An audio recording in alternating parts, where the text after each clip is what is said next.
Yung crime rate ay bumaba ng 20.6%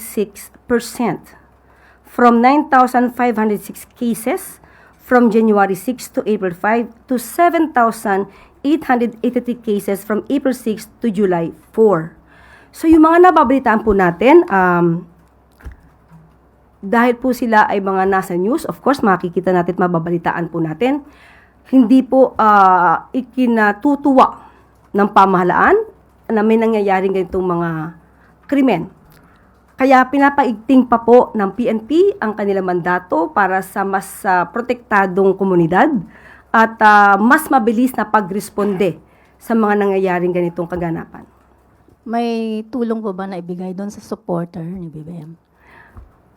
Hindi po siguro sa akin dapat manggaling yan.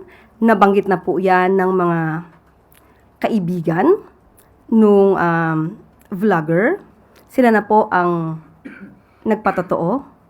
At gusto ko lang po kasing ipaalam sa inyo kung sa mga ganitong pangyayari, hindi lang dahil sa vlogger na to, sa mga kabayan natin na nasasawing palad, hindi po ipinapaalam ng Pangulo ang tulong na ipinapaabot niya.